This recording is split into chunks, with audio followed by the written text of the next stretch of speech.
ಎಲ್ರಿಗೂ ನಮಸ್ಕಾರ. ಇದು ಮಲ್ನಾಡ್ ಸ್ಪೆಷಲ್. ಇವತ್ತು ಸಿಂಪಲ್ ಆಗಿ ಬೆಂಡೆಕಾಯಿ ಎಣ್ಗಾಯಿ ಹೇಗೆ ಮಾಡ್ಬೋದು ಅಂತ ತಿಳಿಸ್ಕೊಡ್ತೀನಿ. ಸ್ವಲ್ಪನೂ ಲೋಳೆ ಆಗದೆ ಇರೋ ಥರ ಬೆಂಡೆಕಾಯಿ ಫ್ರೈ ಮಾಡೋದು ನೋಡೋಣ. ಇವಾಗ ತುಂಬ ಈಸಿಯಾಗಿ ಮಾಡ್ಬೋದು.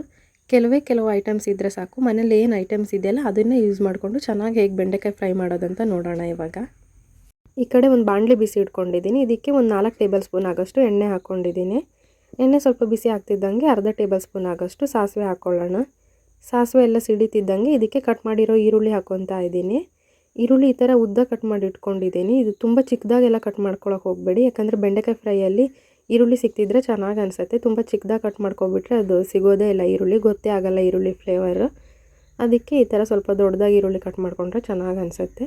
ಈರುಳ್ಳಿ ಎಲ್ಲ ಫ್ರೈ ಆಗ್ತಿದ್ದಂಗೆ ಹಸಿಮೆಣಸು ಹಾಕ್ಕೊಳ್ಳೋಣ. ನಾನು ಇಲ್ಲಿ 3 ಹಸಿಮೆಣಸು ಹಾಕ್ಕೊತಾ ಇದ್ದೀನಿ. ಇದೆಲ್ಲ ಒಂದು ನಿಮಿಷ ಫ್ರೈ ಮಾಡ್ಕೊಬಿಡೋಣ. ಹಾಗೆ ಇದಕ್ಕೆ ಜಜ್ಜಿರೋ ಬೆಳ್ಳುಳ್ಳಿ ಕೂಡ ಹಾಕ್ಕೊಂಡಿದ್ದೀನಿ. ಹಾಗೆ ಇದಕ್ಕೆ ಒಂದು 1/4 ಟೇಬಲ್ ಸ್ಪೂನ್ ಆಗೋಷ್ಟು ಜೀರಾ, ಹಾಗೆ ಒಂದು 2 ಟೇಬಲ್ ಸ್ಪೂನ್ ಆಗೋಷ್ಟು ಉದ್ದಿನಬೇಳೆ ಹಾಕ್ಕೊತಾ ಇದ್ದೀನಿ. ಇದೆಲ್ಲ ಒಂದು ನಿಮಿಷ ಫ್ರೈ ಮಾಡ್ಕೊಬಿಡೋಣ. ಎಲ್ಲ ಫ್ರೈ ಆಗ್ತಿದ್ದಂಗೆ ಇದಕ್ಕೆ ಕಟ್ ಮಾಡಿರೋ ಬೆಂಡೆಕಾಯಿ ಆ್ಯಡ್ ಮಾಡ್ಕೊತಾ ಇದ್ದೀನಿ. ಬೆಂಡೆಕಾಯಿನ ತುಂಬ ಚಿಕ್ಕದಾಗಿ ಕಟ್ ಮಾಡಿಕೊಂಡ್ರೆ ಅದು ಹುಡಿ ಆಗಿಬಿಡುತ್ತೆ. ಅದಕ್ಕೆ ಈ ಥರ ಸ್ವಲ್ಪ ಉದ್ದುದ್ದ ಕಟ್ ಮಾಡಿ ಇಟ್ಕೊಂಡಿದ್ದೀನಿ. ಇದೆಲ್ಲ ಲೋಳೆ ಆಗಬಾರ್ದಂದ್ರೆ ಈ ಥರ ಎಣ್ಣೆಲಿ ಒಂದು 2 ನಿಮಿಷ ಫ್ರೈ ಮಾಡ್ಕೋಬೇಕಾಗತ್ತೆ. ಇದಕ್ಕೆ ನೀರೆಲ್ಲ ಇವಾಗ ಆ್ಯಡ್ ಮಾಡಬಾರ್ದು. ಹಾಗೆ 2 ನಿಮಿಷ ಎಣ್ಣೆಲಿ ಫ್ರೈ ಮಾಡಿ ಆಮೇಲೆ ಇದಕ್ಕೆ ರುಚಿಗೆ ಎಷ್ಟು ಬೇಕು ನೋಡಿ ಉಪ್ಪು ಹಾಕಿ ಇದನ್ನು ಬೇಯಿಸ್ಕೋಬೇಕು. ಇದಕ್ಕೆ ನೀರು ಆ್ಯಡ್ ಮಾಡಿದ್ರೆ ಲೋಳೆ ಆಗಿಬಿಡುತ್ತೆ. ಅದಕ್ಕೆ ನೀರೆಲ್ಲ ಆ್ಯಡ್ ಮಾಡೋಕ್ಕೆ ಹೋಗಬಾರ್ದು. ಹಾಗೆ ಇದಕ್ಕೆ ಚಿಕ್ಕದಾಗಿ ಕಟ್ ಮಾಡಿರೋ ಟೊಮೆಟೊ ಹಾಕಿ ಇದನ್ನು ಒಂದು 5 ನಿಮಿಷ ಬೇಯಿಸೋಕೆ ಇಟ್ಬಿಡೋಣ. ನೋಡಿ 5 ನಿಮಿಷ ಆಗಿದೆ. ಒಂದು ಸ್ವಲ್ಪ ಫ್ರೈ ಆಗಿದೆ. ಇದು ಇನ್ನೂ ಫುಲ್ ಬೆಂದಿಲ್ಲ, ಇನ್ನು ಅರ್ಧ ಬೆಂದಿದೆ ಅಷ್ಟೇ. ಈ ಥರ ಮಧ್ಯ ಹುಟ್ಟಾಡ್ತಿದ್ರೆ ಅದು ತಳ ಹಿಡಿಯಲ್ಲ. ಹಾಗೆ ಇದಕ್ಕೆ ಒಂದು ಸ್ವಲ್ಪ ಕರಿಬೇವು, ಹಾಗೆ ಒಂದು ಅರ್ಧ ಟೇಬಲ್ ಸ್ಪೂನ್ ಆಗೋಷ್ಟು ಅರಿಶಿಣದ ಪುಡಿ, ಹಾಗೆ 1 ಟೇಬಲ್ ಸ್ಪೂನ್ ಆಗೋಷ್ಟು ಖಾರದ ಪುಡಿ ಹಾಕ್ಕೊತಾ ಇದ್ದೀನಿ. ಇದೆಲ್ಲ ನೀಟಾಗಿ ಒಂದ್ಸರಿ ಮಿಕ್ಸ್ ಮಾಡ್ಕೊಬಿಡೋಣ. ಇದಿನ್ನೂ ಪೂರ್ತಿಯಾಗಿ ಬೆಂದಿಲ್ಲ, ಇನ್ನೊಂದು 5 ನಿಮಿಷ ಬೇಯಬೇಕಾಗತ್ತೆ. ಬೆಂಡೆಕಾಯಿ ತುಂಬ ಟೈಮ್ ಏನು ಬೇಯಿಸೋದು ಬೇಡ, 10 ನಿಮಿಷ ಕರೆಕ್ಟಾಗಿ ಬೇಯಿಸಿದ್ರೆ ಸಾಕಾಗತ್ತೆ, ಬೇಯುತ್ತೆ. ಇನ್ನೊಂದು 5 ನಿಮಿಷ ಈಗ ಬೇಯಿಸೋಕೆ ಇಟ್ಬಿಡೋಣ.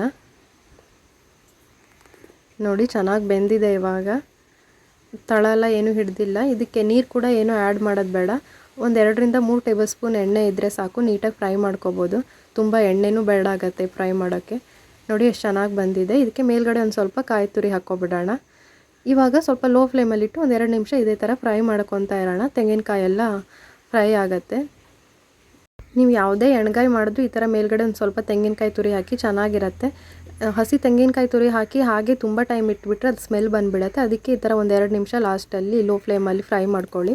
ಸ್ಮೆಲ್ ಏನೂ ಬರಲ್ಲ. ಅದಕ್ಕೆ ನಾನು ಒಂದು 2 ನಿಮಿಷ ಲಾಸ್ಟಲ್ಲಿ ಫ್ರೈ ಮಾಡಿರೋದು. ನೋಡಿ ಎಷ್ಟು ಚೆನ್ನಾಗಿ ಬಂದಿದೆ ಅಂತ. ವಿಡಿಯೋ ಇಷ್ಟ ಆಗಿದೆ ಅನ್ಕೋತೀನಿ. ಇಷ್ಟ ಆಗಿದ್ರೆ ಲೈಕ್ ಮಾಡಿ, ಶೇರ್ ಮಾಡಿ, ಸಬ್ಸ್ಕ್ರೈಬ್ ಮಾಡಿ, ಹಾಗೆ ಪಕ್ಕದಲ್ಲಿರೋ ಬೆಲ್ ಬಟನ್ನ ಪ್ರೆಸ್ ಮಾಡಿ.